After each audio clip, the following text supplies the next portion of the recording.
Hi, I'm Rory Maguire. And I'm Jessica Mason, and we are field educators with Streamscapes. Streamscapes is an environmental organisation working with schools and community groups to build knowledge and respect of local ecosystems and waterways. Our rivers are teeming with life, but if you were to look at them from the riverbank, you might not know it. Today we'll be guiding you through a safe and effective river kick sampling process.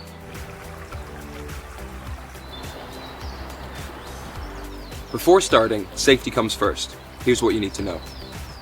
Wear appropriate footwear with good grip to prevent slipping. To check safety when coming into the river, you can measure the depth either using your net or with a measuring stick, or you can just go by your wellies. Ideally, you want to come up to halfway on your welly line. Avoid strong currents. Work in pairs wherever possible for safety. Be mindful of sharp objects and unstable riverbanks. To conduct river sampling, you'll need a kick sampling net with fine mesh. Any kind of net will do. A white sorting tray for examining samples. Bug pots or jars to collect samples in. Magnifying glass for close observations. A data sheet or field ID chart and a notebook to record your findings. You'll also need a bucket for emptying your nets into. For biosecurity, it is essential that you wash all equipment really well in between visiting sites.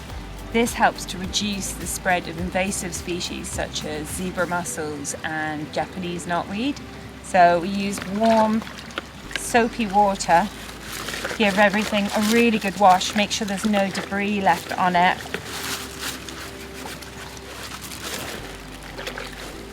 Give it a good rinse afterwards, and then ideally leave it in the sunshine to dry. So you should wash your nets, pots, trays, everything that you've used at the river.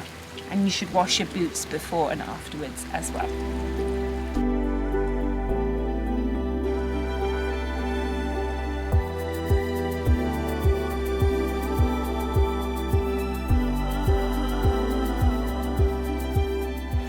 Before we can start kick sampling, we need to fill a bucket with river water that we can empty our nets into so that we can look at our samples.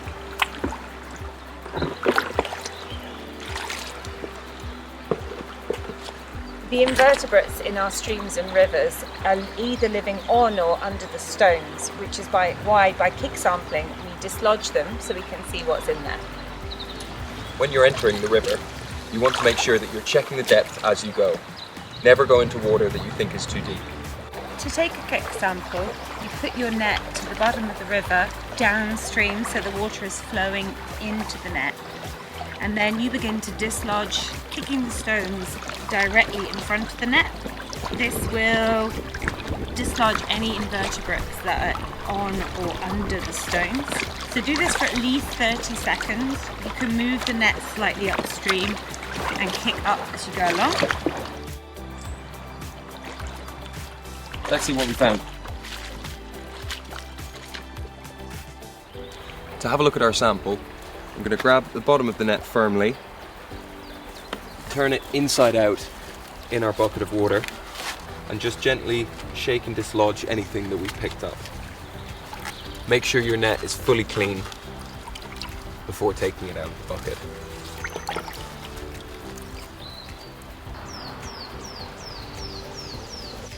To sort the sample, you can begin to remove any larger pieces of debris, obviously making sure there's no invertebrates clinging onto them. If there are leaves or pieces of twigs, pieces of weed, you can take them out, just visually check there's nothing on there and put it back in the river. That's great, you've got good samples. Once you've removed some of that, you can empty the sample into a white tray to make it easier to identify the different species. Okay. And just again inspect there's nothing clinging on inside. Very small snail. Okay. These pallets are ideal for separating species into. It's just a regular paint palette because it's got the small sections. So you can put some water into each section and then use the pot to scoop out the samples so you can take a closer look for identification.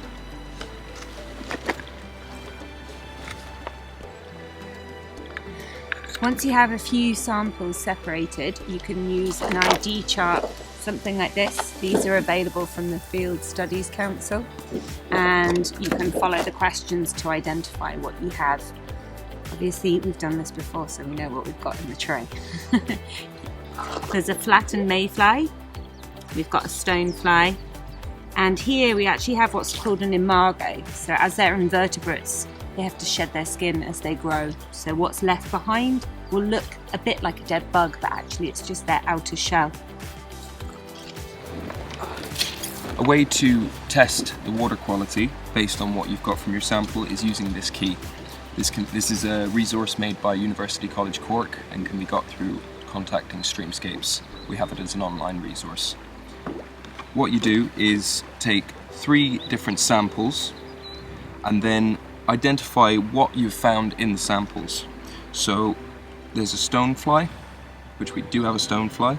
There's flattened mayfly, which we do have flattened mayfly, and green caddisfly, which we don't have any green caddisfly in the sample. These are good bioindicators, so they are indicative of good quality water. Down here in the red we have snail, which we do have a snail in this one, leech, we don't have any leeches, and waterlouse, we don't have any waterlouse. For each of the greens that you find, if there's any of these in the sample, we'll put a mark in that box. And for any of these red ones that we find in the sample, we'll put a -1 in that box, and then add it up at the bottom.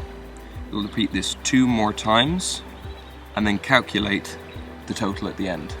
This total will then tell you whether the river quality is poor, moderate, or good. So, today we have looked at safety, biosecurity, sampling, identification, and how to assess water quality. We hope you've seen from this video how simple and effective kick sampling can be, because when we know the quality of our rivers, we know what we need to do to protect them. Thank you so much for watching, and happy sampling.